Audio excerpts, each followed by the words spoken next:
राम जी जब गंगा किनारे पहुंचे, राघव जी जब गंगा किनारे पहुंचे तो उन्हें नाव की जरूरत पड़ती है। और सभी को पता है कि कभी कभी भक्त को जरूरत होती है भगवान की और भगवान से, और कभी कभी भगवान को जरूरत होती है भक्त से, क्योंकि भगत के वश में है भगवान, भक्त के हाथों में है भगवान को कैसा चलाना है। बस उसके लिए बुद्धि होनी चाहिए। गंगा किनारे राघव आए तो क्या हुआ कि मांगी नाव न केवट आना, मांगी नाव न केवट आना, कहें तुम्हार मरम हम जाना। इस चौपाई के दो स्वरूप हैं, दो भाग हैं। पहला, मांगी नाव न केवट आना, कि पहले तो राघव जी ने नाव मांगी है तो केवट आया नहीं है। और दूसरा, मांगी नाव न केवट आना, इसका मतलब हुआ राघव ने नाव मांगी पर केवट नहीं आया। दूसरा, मांगी नाव न केवट आना, कि राम जी ने नाव मांगी नहीं है पर केवट आ गया। एक तरफ जब राम जी ने नाव मांगी नहीं है तो केवट आ रहा है, और एक अर्थ निकल रहा है कि राघव जी ने नाव मांगी है तो भी केवट आ नहीं रहा।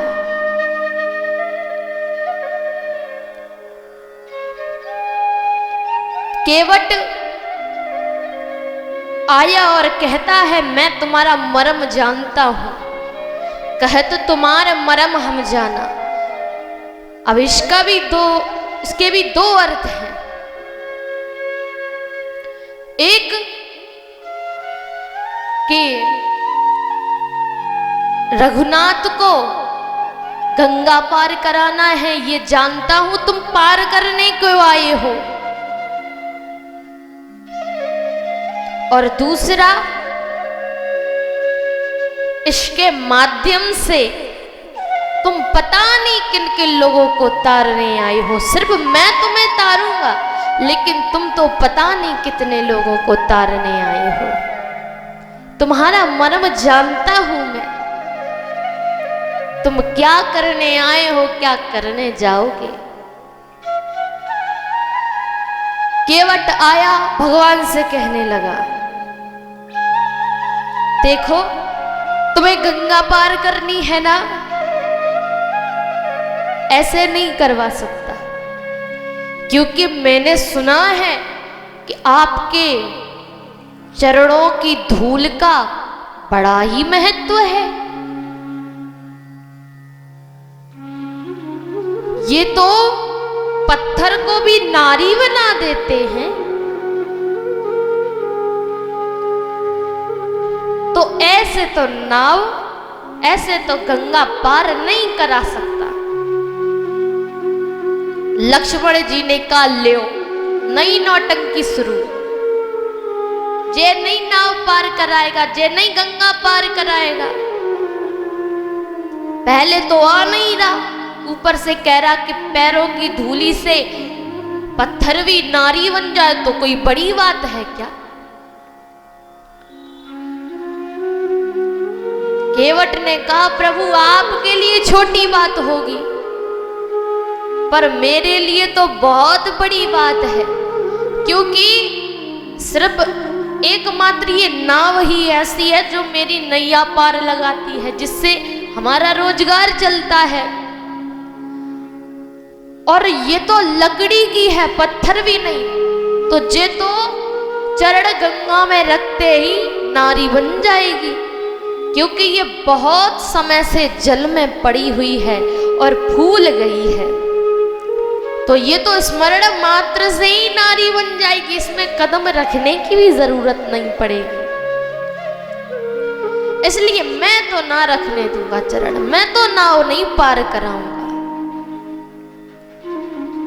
और धोखे से आपने हमारी नाव में पैर रख दिया और ये स्त्री बन गई, तो जो दूसरी स्त्री हमारे घर में बैठी है वो क्या सोचेगी, वो क्या कहेगी कि जेई करत रहे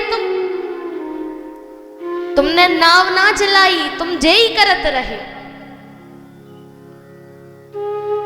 तो प्रभु ऐसे तो नाव गंगा पार नहीं कर सकता। भगवान ने कहा तो क्या करना पड़ेगा? बोले मुझसे कहो कि मेरे चरण धो। ये तो बहुत ही अलग बात हो गई कि मुझसे कहो कि मेरे चरण धो। जब तक आप अपने चरण नहीं धुलवा लेते मैं गंगा पार नहीं कराऊंगा। अब ये तो बहुत अलग बात है कि कोई इंसान हो और दूसरे से कहे कि मेरे चरण धुल दो। भगवान ने कहा केवट गंगा पार करने में तुम्हें जो करना है करो, तुम्हें चरण धुलने हैं ना धुलो। अब केवट चरण धुल रहा है भगवान के, समस्त परिवार सहित चरण धुल रहे हैं। अब 1-2 मिनट में नहीं, पूरे 20-20 मिनट एक चरण में ही लगा दे। एक चरण धुल लिया, भगवान ने उठा के गंगा जी में रख दिया। अब केवट ने कहा ये तो गड़बड़ हो गई, गड़बड़ हो गई। ये क्या हुआ कि प्रभु अभी तो चरण धुले, पोंछने भी ना दिए तुमने, गंगा जी में रख दिए। अब फिर से उसमें रज लग गई, फिर से उसमें मिट्टी लग गई। अब तो एक जैसा हो जाएगा, मेरी नाव फिर से नारी बन जाएगी। लक्ष्मण जी ने कहा हाँ यही करो, दूसरा चरण धुलो, वो पानी में रखो, फिर दूसरा धुलो, फिर उसे धुलो, फिर दूसरा धुलो। हो गई गंगा पार। जय करो प्रभु। भगवान ने कहा अरे लक्ष्मण हमारा भक्त है ये। उन्होंने कहा हाँ हाँ, एक भक्त वो होता है जो तुम्हारे पास से जाता नहीं है, और एक भक्त ये है जो अभी थोड़ी देर पहले आ नहीं रहा था। आपको तो हर रूप में भक्त नजर आता है। करो तुम्हें जो करना, मैं बीच में कुछ नहीं कहूंगा। अब भगवान के दोनों चरण धुले। एक चरण धुला, पोंछने के लिए कहा भगवान अब पोंछना है, अब इसके लिए क्या करें? राम जी ने कहा अब तो मैं एक चरण पर बहुत देर तक तो खड़ा नहीं हो सकता। तो उन्होंने कहा आप ऐसा करो, अपना ये हाथ जो है ना ये हमारे सिर पर रख लो, मैं आपके चरण धुल दूंगा तो आप गिरोगे भी नहीं। कितना चालाक है केवट। सब भगवान को दर्शन करने को तरसते हैं और ये तो भगवान को ही ऑर्डर दे रहा है कि मेरे सिर पर हाथ धरो, सिर पर हाथ धरो। अब भगवान जो संसार को उतारते हैं वो केवट के सिर पर हाथ रखे हुए हैं और केवट ने धुले, चरण धुले और कहा चलो प्रभु, प्रभु अब चलो, अब गंगा में बैठो, नाव में बैठो, गंगा पार कराता हूं। जैसे ही राघव जी नाव की तरफ चले तो सबसे पहले उन्होंने सीता मैया को नाव में बिठाया है। भाइयों माताओं, सबसे पहले उन्होंने सीता मैया को नाव में बिठाला है। आप भी एक बात ध्यान में रखा करो, आप कहीं भी जाएं और आपके साथ में कोई मैया, पत्नी, बेटा या बहन, बेटी या बहन हो, तो सबसे पहले उसे वाहन पर बिठा लो, उसे स्थान दो, उसके बाद खुद बैठो, क्योंकि पता नहीं वाहन कैसा क्या हो, कब चल पड़े। तो पहले उन्हें बिठा लो, क्योंकि आप तो भाग दौड़ करके पकड़ ही लोगे, लेकिन हमारी माताएं कहाँ इतना भाग पाती हैं। तो पहले माता सिया को बिठाला है और फिर खुद बैठे हैं और केवट गंगा मैया में नाव जैसे ही उतारी, सोचने लगा गंगा मैया तो बड़ी जल्दी पार हो जाएंगी, ऐसे कैसे कर सकता हूं। तो अब केवट नाव को ऊपर नीचे ले जा रहा है। 2-3 घंटे लगा दिए पर गंगा पार नहीं करवा पाए। अब लक्ष्मण जी ने कहा, राम जी ने कहा, क्या करते हो केवट, जल्दी करो, इतने में तुम्हें पता नहीं कितनी गंगा पार कर देता। केवट ने कहा, प्रभु आपको एक गंगा पार करने में परेशानी हो रही है, और आप जो 84 योनियों के चक्कर लगवाते हो उनका क्या?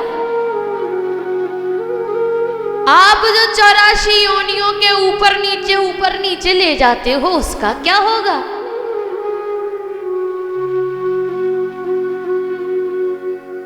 तो अब गंगा जी पार कराई केवट ने। उतरे तो राम जी ने कहा, मेरे पास कुछ देने को नहीं है, मेरे पास कुछ देने को नहीं, मैं क्या दूं? तब सीता मैया ने समझ ली है राघव के मन की बात और अपने हाथ की मुद्रिका उतार करके, अंगूठी उतार करके केवट को देने लगे। उन्होंने कहा, अंगूठी? अरे नहीं नहीं, मैं ये नहीं ले सकता। कहा, आपको तो लेनी होगी। बोले, अपने एक जैसे बिजनेस करने वालों से सौदा नहीं किया जाता, कोई पैसे नहीं लिए जाते। जैसे नाई, अगर नाई कोई दूसरा बाल कटवाने आया है तो वो दूसरा नाई उससे पैसे नहीं ले सकता, धोबी से पैसे नहीं ले सकता। ऐसे ही हम लोग भी बिजनेसमैन है ना, तो हम भी एक दूसरे से पैसे नहीं ले सकते। लक्ष्मण जी ने कहा, एक नई बात कहते हो आप। अब राघव जी में और आप में कौन सी बिजनेस छिड़ी हुई है? केवट ने मुस्कुरा के कहा, अंतर सिर्फ इतना है कि ये तो सिर्फ, मैं तो सिर्फ गंगा पार लगाता हूं और ये तो भव से पार लगाते हैं, ये तो भव से बेड़ा पार कराते हैं। तो बिजनेसमैन हुए ना, पैसे कैसे ले लो? तो भी सीता मैया कहती हैं, ले लो, आपने हमें गंगा पार कराई है। राघव जी ने कहा, ले लो ले लो। उन्होंने कहा, प्रभु अगर अपने आप को मेरा ऋणी समझते हो, अगर आप मेरे ऋणी हो तो आप हमें ब्याज सहित जब लौट कर आना तब ब्याज सहित लौटा देना। कैसे? बोले, तुम मेरे दरबार आए हो तो मैंने अपनी कीमत नहीं ली है, लेकिन जब मैं तुम्हारे दरबार आऊं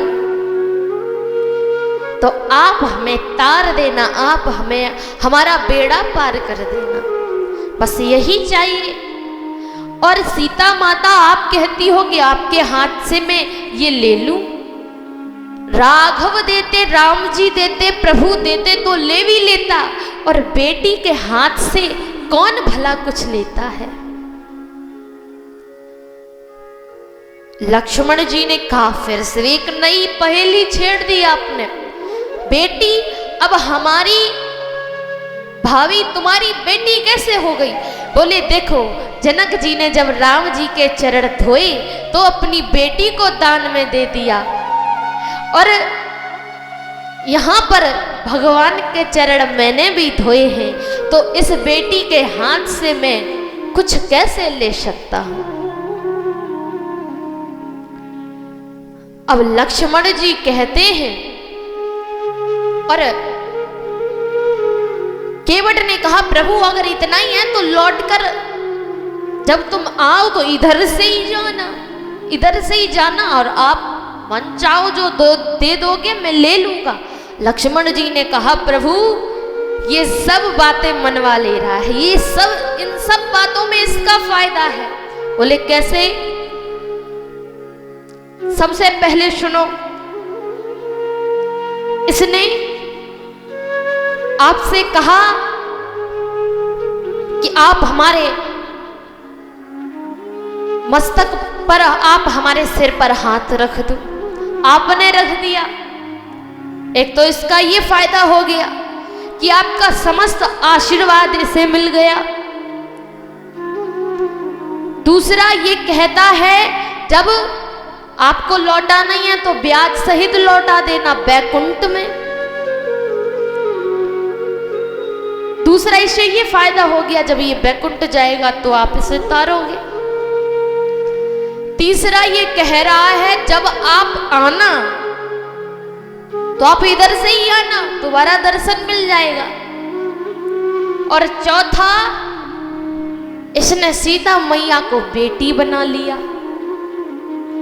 और पांचवा, बीच गंगा में इसने ये आशीर्वाद ले लिया कि जो केवट संवाद सुनेगा वो 84 योनियों से बेड़ा पार हो जाएगा उसका। 84 लाख योनियों से उसका बेड़ा पार हो जाएगा। और छठवां, इसने समस्त अपने पाप खोकर बैकुंठ की एक टिकट बना ली है कि बीच में कोई अड़चन आए तो ये दिखा दे, तो सब तरफ से इसका फायदा ही फायदा है, कहीं घाटा नहीं है।